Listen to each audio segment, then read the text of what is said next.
A very good morning my dear students. Last period में हमने history का chapter number 5 social and religious reform continue किया था। I hope आपको अच्छे से समझ में आ गया होगा।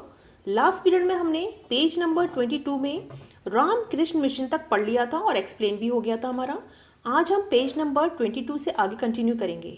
सो student, take out your history book, page number 22, social reform among the Sikh. ये हम आज रीड करेंगे और एक्सप्लेन भी करेंगे। तो इस जो टॉपिक में देखिए क्या पढ़ने वाले हैं, डिफरेंट कम्युनिटी में रिफॉर्म हुए वो हमने पढ़ लिए हैं और आगे भी पढ़ेंगे। उसी तरह से सिख कम्युनिटी में भी क्या क्या रिफॉर्म हुए वो हम इस टॉपिक में पढ़ने जा रहे हैं। तो देखिए, the Sikh Sabha was establish at Amritsar to achieve reform in Sikh religion. तो सिंह साहब जो एक सभा का नाम है वो इस्टेब्लिश किया अमृतसर में to achieve reform the Sikh religion. Sikh religion के वो जितना भी व्यक्तित्व है उसका उसमें सुधार लाने के लिए सिंह सभा का स्थापना किया गया। This institute work for spread of education among the Sikh community and bring it modernization among them. तो इस इंस्टीट्यूट के माध्यम से उन्होंने क्या क्या काम किया कि सिख कम्युनिटी को ज़्यादा से ज़्यादा एजुकेशन मिले, ज़्यादा से ज़्यादा लोग एजुकेशन ग्रहण करें और जो हमारा आधुनिकीकरण है, मॉडर्नाइजेशन है, उसको अपनाएं। Later the Akali movement continued their tradition of reformation. Akali Dal का उन्होंने स्थापना किया। अकाली दल यानी कि गुरुद्वारा, जिस गुरुद्वारा रिफॉर्म मूवमेंट उसकी स्थापना की, उसमें ज़्यादा से ज़्यादा लोगों को पार्टिसिपेट करने के लिए उन्होंने प्रोत्साहन दिया। ठीक है, नेक्स्ट टॉपिक है हमारा इमेंसिपेशन ऑफ वुमेन। इमेंसिपेशन मतलब कि कानूनी और सामाजिक और राजनीतिक अधिकार देना स्त्रियों को। ठीक है, कानूनी रूप से इनको सामाजिक और राजनीतिक अधिकार दिलवाना। किनको? स्त्रियों को। उस टाइम पीरियड में आपको मालूम है स्त्रियों की बहुत ही बुरी स्थिति थी। किस टाइम पीरियड में? जब ब्रिटिशर्स हमारे यहाँ आए। तो during the expansion of British rule in India the position of women was very measurable. यानी बहुत ही बुरी स्थिति थी उस टाइम पीरियड में स्त्रियों की। उनको ना एजुकेशन दिया जाता था स्त्रियों को, और उनको बचपन में ही उनकी शादी कर दी जाती थी और उनके साथ बहुत भेदभाव होता था। मेंस एंड वुमेन्स के बीच में बहुत भेदभाव होता था। तो इस तरीके से स्त्रियों की जो बहुत दुर्दशा होती थी उस टाइम पीरियड में। तो they had no right of education. Womens को उस टाइम पीरियड में किसी भी गर्ल को पढ़ने का अधिकार नहीं था, एजुकेशन ग्रहण करने का अधिकार नहीं था। दे वर नॉट ट्रीटेड इक्वली। और उनको आदमी और औरत के बीच में बहुत ज़्यादा डिफरेंस था। औरत को बहुत ही नीची दृष्टि से देखा जाता था कि भाई नहीं, वो सिर्फ घर के काम करने के लिए और बच्चों को संभालने के लिए और बस उसके लिए ही है, और उसकी कोई वो नहीं है। ठीक है, चाइल्ड मैरिजेस उस टाइम पीरियड में बचपन में ही शादी कर दी जाती थी। उसके बाद वो पूरा लाइफ उनकी उसी में जाती थी अपना फैमिली को देखने के लिए। डाउरी सिस्टम, गर्ल चाइल्ड को जब उसकी शादी होती थी तो उस वक्त गर्ल चाइल्ड के जो फैमिली वाले हैं उनसे डाउरी भी लिया जाता था। डाउरी यानी कि दहेज प्रथा। उसके बाद सती। ये सब जो है वुमेन्स को क्या क्या अत्याचार होते थे, क्या स्थिति थी उस टाइम पीरियड में, वो आपको बताया जा रहा है। तो देखिए, एक तो पहले उनको एजुकेशन नहीं मिलता था, सेकेंडरी उनको इक्वली ट्रीट नहीं किया जाता था, थर्ड उनकी चाइल्ड मैरिजेस यानी बचपन में शादी हो जाती थी, नेक्स्ट है डाउरी सिस्टम, उनसे डाउरी भी लिया जाता था। सती मैंने आपको ऑलरेडी बताया हुआ है कि जिस लेडी के हस्बैंड की डेथ हो जाती थी उसकी चिता में उस लेडी को बैठाकर उसको भी जला दिया जाता था, उसको बोलते थे सती प्रथा। तो और उसके बाद केशवापन यानी जिस लेडी के हस्बैंड की डेथ हो जाती थी उसको बाल बढ़ाने का वो नहीं अधिकार था, उसके बाल यानी मुंडन करा दिया जाता था, उसके बाल पूरे काट दिए जाते थे, केशवापन बोलते हैं उसको। ठीक है, केशवापन यानी उसके पूरे बाल काट दिए जाते थे कि उसको सजने संवरने का कोई अधिकार नहीं है, इसलिए बाल ही नहीं रहेंगे तो वो मतलब सजेगी सवरेगी नहीं। अपोजिशन टू विडो रीमैरिजेस, और उस टाइम पीरियड में विडो जो हो जाती थी उसको रीमैरिज करने का भी अधिकार नहीं था। तो ये सारे जो कस्टम्स थे यानी कि जो हमारे रीति रिवाज थे उनको बहुत ही प्रचलित थे इन दी सोसाइटी, हमारी सोसाइटी में। Then governor lord Bentinck took help to society reform like Raja Ram Mohan Roy to pass the sati prohibition act. तो देखिए, जब लॉर्ड बेंटिक यहाँ पर आए उसके बाद में उन लोगों ने भी देखा कि जो लेडी है, स्त्री है, उसकी बहुत ही यहाँ पर दुर्दशा है, तो उन्होंने काफ़ी हेल्प किया। उन्होंने समाज सुधारक थे, कौन? राजा राम मोहन राय, और बहुत सारे ऐसे समाज सुधारक थे, उनसे हेल्प ली और उन्होंने जो सती प्रथा का जो है उसको राजा राम मोहन राय ने सती प्रथा पर रोक लगाने का उन लोगों ने बिल पास करवाया और उन्होंने इसकी काफ़ी मदद किया। Gopal Hari Deshmukh, popularly known as Lok Hitwadi, advocated gender equality through his writing in Shatapatra. तो देखिए गोपाल हरि देशमुख जो थे वो लोकहितवाड़ी के नाम से जाने जाते हैं। उन्होंने जेंडर इक्वलिटी, उन्होंने अपनी राइटिंग, एक शतपत्र करके एक मैगजीन आती थी, उसमें इन्होंने अपने लेख लिखने शुरू किए और उसमें इन्होंने क्या बोला कि जेंडर इक्वलिटी यानी जो भी मेल और फीमेल है उनके बीच में कोई भी डिफरेंस नहीं होना चाहिए, दोनों इक्वल है। तो उन्होंने अपनी राइटिंग में बहुत सारे लेख लिखे इनके ऊपर और उसका काफ़ी समर्थन किया कि हमें मेल और फीमेल को इक्वली ट्रीट करना चाहिए। In 1848 Mahatma Phule started the first school for girls at Bhidewada in Pune. अब देखिए यहाँ पे महात्मा फुले हैं, उन्होंने पहला स्कूल खोला फॉर गर्ल्स के लिए, ठीक है, एट भिड़ेवाड़ा इन पुणे। पुणे में एक भिड़ेवाड़ा जगह है जहाँ पर इन्होंने first school only for girls, ताकि इन्होंने इसलिए खोला ताकि जो गर्ल्स और बाहर कहीं नहीं पढ़ने जाना चाहती हैं तो ठीक है, उनके लिए गर्ल्स के लिए एक अलग से स्कूल उन्होंने खोला कि यहाँ पर वो आकर पढ़ सकती हैं। His wife Savitribai Phule supported him, और उनकी जो वाइफ थी, देखिए यहाँ पे पिक्चर भी बनी हुई है, उनकी जो वाइफ थी सावित्रीबाई फुले, उन्होंने भी बहुत सपोर्ट किया उनका, अपने हस्बैंड का। Savitribai Phule had to face great criticism from the society. अब उस टाइम पीरियड में जब बिल्कुल भी अधिकार नहीं था, जब इन्होंने नया काम ये शुरू किया कि गर्ल चाइल्ड को हमें एजुकेशन देना है, तो लोगों ने उनका बहुत विरोध किया कि ये क्या नया काम, जब भी कोई नई चीज़ होती है तो लोग उसका विरोध करते हैं, तो उनका बहुत विरोध किया गया, बहुत आलोचना हुई। But she continue to work in education, लेकिन उन्होंने गर्ल को एजुकेशन देना बंद नहीं किया और लोगों को प्रोत्साहित करते थे कि अपने घर की जो बेटियां हैं उनको एजुकेशन दीजिए आप, और उनको उसके फ़ायदे भी समझाते थे कि अगर आपके घर में एक एजुकेशन गर्ल चाइल्ड को मिलेगी तो वो आपकी फैमिली को बहुत ज़्यादा आगे लेकर जा सकती है। महात्मा फुले इस्टेब्लिश द बाल हत्या प्रतिबंधक गृह, और इन्होंने देखिए महात्मा फुले ने एक संस्था की स्थापना की जिसका नाम था बाल हत्या प्रतिबंधक गृह। इन हिज ओन हाउस, अपने ही घर में उन्होंने यह संस्था की स्थापना की। अब नाम से जैसा आपको समझ में आ रहा होगा, उस टाइम पीरियड में क्या होता था, जब कोई लेडी प्रेग्नेंट होती थी तो वो लोग डिटरमाइन करवा लेते थे कि वो गर्ल चाइल्ड है कि या बॉय चाइल्ड, और अगर गर्ल चाइल्ड है तो उसकी बचपन में ही उसकी हत्या करवा देते थे। तो इन्होंने बाल हत्या प्रतिबंधक गृह यानी बाल हत्या के ऊपर प्रतिबंधक यानी कि उसको प्रतिबंध लगा दिया था कि ये नहीं होना चाहिए, कि बाल हत्या नहीं होनी चाहिए। उन्होंने अपने घर में ही एक संस्था खोल के रखी थी। ही कंडक्टेड ए स्ट्राइक ऑफ बार्बर, और उन्होंने बार्बर लोगों की स्ट्राइक करवा दी। बार्बर यानी कि जो नाई रहते हैं। Against the custom of shaving in the head of the widow, window लोगों की जो केशवापन करके मैंने आपको एक कस्टम बताया था जिसमें कि विडो लोगों के पूरे बाल निकाल दिए जाते थे, तो उन्होंने बार्बर लोगों की स्ट्राइक करवा दी कि हम जो विडो लोग हैं उनके हेड की हम शेविंग नहीं करेंगे, ठीक है। For gaining permission to widow remarriages, और इन्होंने अपने संस्था के द्वारा गवर्नमेंट से परमिशन लिया कि जो विडो लोग हैं वो अपनी इच्छा से अगर दोबारा रीमैरिज करना चाहती हैं तो उन्हें वो परमिशन मिलनी चाहिए।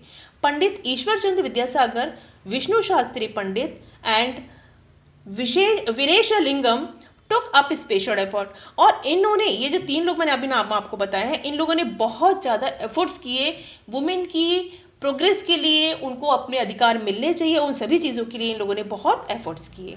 इन हिज न्यूज़पेपर सुधारक Gopal Ganesh Agarkar gave his stunt opinion about child marriages, law of consent. तो देखिए अब इन्होंने अपने पेपर का नाम क्या था, सुधारक, जिसमें कि गोपाल कृष्ण अगरकर ने एक बहुत ही कट्टर ओपिनियन उन्होंने लिया एक चाइल्ड मैरिजेस के ऊपर कि हमें बचपन में ही बच्चों की शादी नहीं करना चाहिए क्योंकि उनको कुछ समझ ही नहीं होती है। तो चाइल्ड मैरिजेस के खिलाफ उन्होंने जाकर अपने पेपर में काफ़ी सारे राइटिंग्स, काफ़ी सारे लेख लिखे, लॉ ऑफ कंसेंट, और उसको स्वीकृति भी दिलवाई।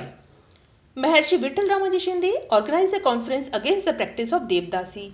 देवदासी आपको पता है क्या होता है, देखिए dedicate to the service to the temple of its God. देखिए देवदासी यानी कि जो गॉड लोग रहते हैं, भगवान रहते हैं, उनके मंदिर में जाकर देवदासी वहाँ पर पूरा आजीवन उनकी सेवा करती थी, उनकी देखभाल करती थी और उनको शादी करने का अधिकार नहीं था उस टाइम पीरियड में। जो देवदासी उनको बोलते थे। तो महर्षि विठल रामाजी शिंदे ने एक कॉन्फ्रेंस रखी और उसमें देवदासी प्रथा को ख़त्म करने के लिए बोला और उनको बोला कि वो अपना जीवन अपने तरीके से जी सकती हैं, ऐसा उनको अधिकार मिलना चाहिए। इन हर बुक स्त्री पुरुष तुलना, और उन्होंने उनकी एक बुक थी जिसका नाम था स्त्री पुरुष तुलना। जैसा कि आपको नाम से समझ में आ रहा होगा, स्त्री पुरुष तुलना यानी स्त्री और पुरुष की तुलना आपस में नहीं करनी चाहिए, दोनों एक समान है, उनमें कंपैरिजन नहीं होना चाहिए, तो दोनों को एक समान मानना चाहिए। Tarabai Shinde very fiercely put up her views about womens right.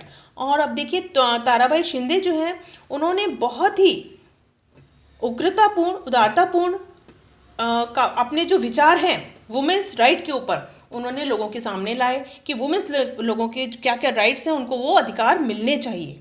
Maharshi डोंडो कार्बे started the अनाथ बालिकाश्रम। और देखिए महर्षि डोंडो कार्बे हैं, उन्होंने एक अनाथ बालिकाश्रम स्टार्ट किया, यानी कि जो गर्ल चाइल्ड है जिसके पेरेंट्स नहीं है, अनाथ हैं, उनको वहाँ पे उन्होंने रखना शुरू किया। एन ऑर्फनेज फॉर गर्ल्स, और अनाथ आश्रम मतलब ऑर्फनेज, गर्ल्स के लिए खाली वो था जिसमें कि उनको ऑर्फनेज में रखते थे खाली गर्ल्स को। His intention was to give education to all women and make them stand on their own feet. उनका इंटेंशन क्या था, उनका मकसद क्या था कि जितने भी वुमेन हैं उन सभी को एजुकेशन का पूरा अधिकार मिलना चाहिए। And make them stand to on feet, यानी अगर उनको एजुकेशन मिलेगा तब वो अपने इतना पावरफुल हो पाएंगी, इतना सेल्फ उनमें वो डेवलप होगा कि वो अपने पैरों पर खड़े हो पाएंगी, इतना कॉन्फिडेंस उनके अंदर डेवलप होना चाहिए। थ्रू हिज एफर्ट्स, उन्होंने इतने एफर्ट्स किए, the first women university was set up in the 20th century. और उस टाइम पीरियड में 20th सेंचुरी में उन्होंने पहली वुमेन्स यूनिवर्सिटी सेटअप किया, पूरी खोली। And Pandita Ramabai founded the Sharda सदन, और पंडिता रामाबाई ने एक शारदा सदन का संस्था का ऑर्गेनाइजेशन किया। And took up the responsibility of taking care of disabled children, और उन्होंने ये जो रिस्पॉन्सिबिलिटी थी टेकिंग केयर ऑफ डिसेबल्ड यानी कि जो बच्चे पूरी तरीके से कैपेबल नहीं है, डिसेबल हैं, ऐसे चिल्ड्रंस और वुमेन्स को देखरेख करने के लिए रिस्पॉन्सिबिलिटी उठाई इसमें शारदा सदन में। नेक्स्ट देखिए, Ramabai Ranade through the medium of सेवा सदन institute started the nursing course for women. तो रामाबाई रानाडे ने सेवा सदन के माध्यम से, जो उनका इंस्टीट्यूट था सेवा सदन, उसके माध्यम से एक नर्सिंग कोर्स स्टार्ट किया ओनली फॉर वुमेन्स, ताकि वो लोग नई नई चीज़ें सीखें और अपने आप को और डेवलप करें। She demanded the right to vote for women, और उन्होंने वुमेन्स के राइट के लिए लोगों से वोट मांगना स्टार्ट किया कि लोगों को अधिकार, स्त्रियों को अधिकार मिलना चाहिए। Through articles doctor Ambedkar spoke about the injustice towards women, और डॉक्टर अंबेडकर ने भी जो औरतों के ऊपर अत्याचार हो रहे थे उसके खिलाफ लोगों को बोला कि वुमेन लोगों को हमें अत्याचार नहीं करना चाहिए, उनको आगे आने के लिए प्रोत्साहन देना चाहिए। डॉक्टर अंबेडकर ने भी काफ़ी इसके ऊपर काम किया। Mahatma Gandhi also advocated education for women, और महात्मा गांधी भी, इन्होंने भी काफ़ी समर्थन किया कि वुमेन्स को एजुकेशन मिलना चाहिए। Women have given valuable contribution during the freedom movement, और उस टाइम पीरियड में वुमेन लोगों ने भी काफ़ी कंट्रीब्यूशन किया फ्रीडम मूवमेंट में। ठीक है, नेक्स्ट देखिए, womens reform movement help in closing down many unjust practices in this society. अब जब वुमेन लोगों को काफ़ी सारी एजुकेशन आ जाएगी, वो नए नए जो हमारे एरियाज़ हैं वहाँ पर जाएंगे, नई चीज़ें सीखेंगे, तो उनका खुद की पर्सनैलिटी में भी डेवलपमेंट होगा और अपने घर में भी वो काफ़ी चीज़ें डेवलप कर सकती हैं और अपनी सोसाइटी में भी काफ़ी चीज़ें डेवलप कर सकती हैं। तो वही इन्होंने बताया कि अगर वुमेन अपने अंदर सुधार कर सकती है तो उसके सुधार होने से closing down many unjust practices, और जितने ओल्ड कस्टम हैं, पुराने रीति रिवाज है, अनजस्ट प्रैक्टिसेस हैं, अनुचित, वो सोसाइटी में वो कम हो सकती हैं। The voice of problems against the women broke out, और जितनी भी प्रॉब्लम्स आ रही हैं जो वुमेन उस टाइम पीरियड में सह रही थी, उन सभी को ख़त्म कर सकते हैं। Women started putting up their own thought through their writing. अब क्या हुआ था, जब वुमेन लोगों ने एजुकेशन स्टार्ट कर दिया, एजुकेशन लेना, उसके बाद उन्होंने अब आगे बढ़ना स्टार्ट कर दिया और अपने थॉट्स, अपने विचार अपनी राइटिंग के द्वारा पेपर्स में, न्यू और जो मैगजीन्स थे उसमें लिखना स्टार्ट कर दिया। Their performance in every sector of life flourished due to the education. अब जब उनको एजुकेशन मिलनी शुरू हुई तब उन्होंने अपने लाइफ के बहुत सारे सेक्टर को फ्लोरिश करना, यानी कि फूलों की तरह से, बोलते हैं ना, फूलों की जो खुशबू बिखराते हैं चारों तरफ, उस तरीके से पूरी उनकी लाइफ को फूलों के तरीके से खिल गई। नेक्स्ट टॉपिक देखिए, religious reform among the Muslims. अभी देखिए सभी सेक्टर्स में यहाँ हो रहा है, सिख कम्युनिटी में भी हुआ और सभी सेक्टर्स में डेवलपमेंट हुए। इसी तरीके से religious reform among the Muslims, तो मुस्लिम कम्युनिटी में भी किस तरीके से रिफॉर्म हुआ है, रिलीजियस रिफॉर्म, वो हम देखेंगे। Abdul Latif started the social reform among the Muslim community. देखिए अब्दुल लतीफ़ हैं, उन्होंने मुस्लिम कम्युनिटी में सोशल रिफॉर्म स्टार्ट किया सबसे पहले। He established the Mohammedan Literary Society in Bengal. इन्होंने बंगाल में एक सोसाइटी की स्थापना की जिसका नाम था मोहम्मदन लिटरेरी सोसाइटी। उसके बाद देखिए sir Syed Ahmed Khan founded the Mohammedan Anglo Oriental college. उसके बाद सर सैयद अहमद खान ने एक सोसाइटी की स्थापना की जिसका नाम था Mohammedan Anglo Oriental college. It later develop into the Aligarh Muslim university. और देखिए बाद में इसका नाम बदलकर अलीगढ़ मुस्लिम यूनिवर्सिटी रखा, और जो कि बहुत फेमस है वो अलीगढ़ में है, Aligarh Muslim University. He advocated western society and technology, और उन्होंने वेस्टर्न साइंस एंड टेक्नोलॉजी को काफ़ी समर्थन किया।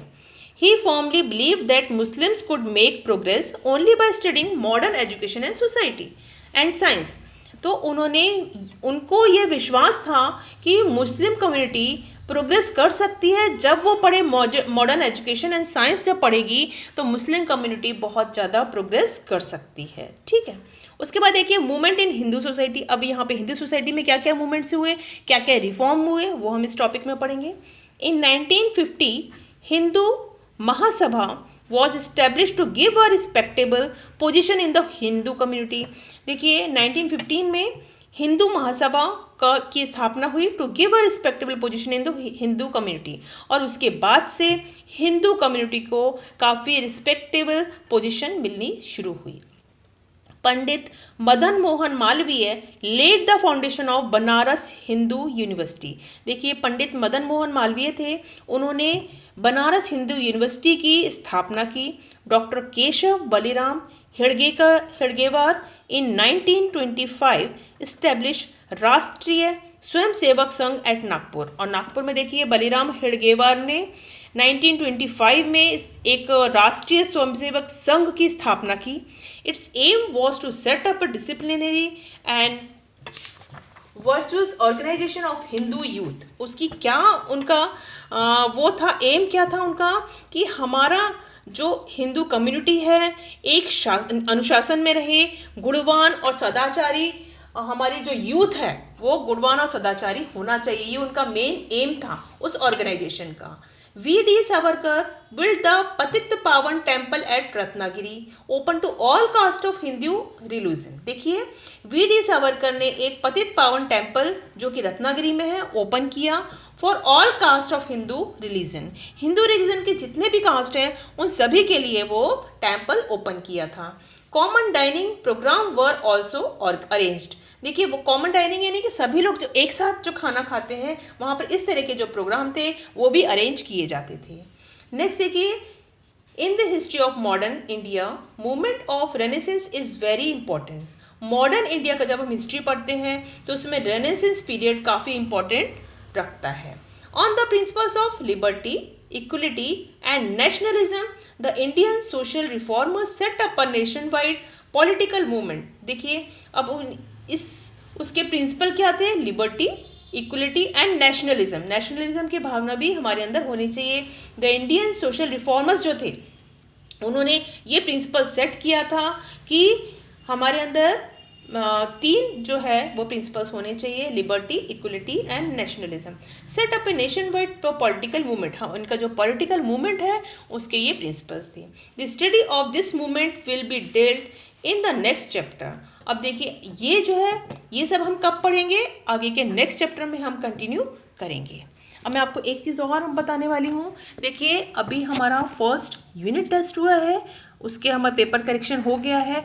नेक्स्ट जो हमारा वीडियो रहेगा उसके पहले मैं एक छोटा सा वीडियो बनाऊंगी कि आप लोगों ने कुछ क्या क्या मिस्टेक करी उस वाले एग्ज़ाम में, तो वो आप लोग नेक्स्ट जो एग्ज़ाम होने वाला है उसमें रिपीट नहीं करेंगे। तो वो आप लोग ध्यान से सुनिएगा और उस टाइम पीरियड में आप पेपर भी जो आपके पास था वो भी ओपन करके रखिएगा, ताकि मैं आपको बताऊं कि क्या क्या प्रॉब्लम आपने उसमें क्या क्या मिस्टेक किया, तो वो नेक्स्ट टाइम रिपीट नहीं होनी चाहिए।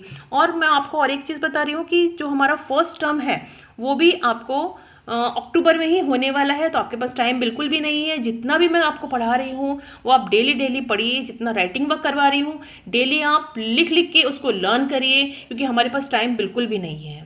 अक्टूबर अभी आने ही वाला है और अक्टूबर में आपके फर्स्ट टर्म एग्ज़ाम होने वाले हैं। So be ready for each and everything. And आज मैं ये वाला हमारा चैप्टर कंप्लीट हो गया है, इसका रिटर्न वर्क भी मैं आगे का आपको सेंड कर रही हूँ और आप लोग जल्दी से जल्दी इसको लर्न करके लिख लीजिए। Okay students, thank you, have a nice day.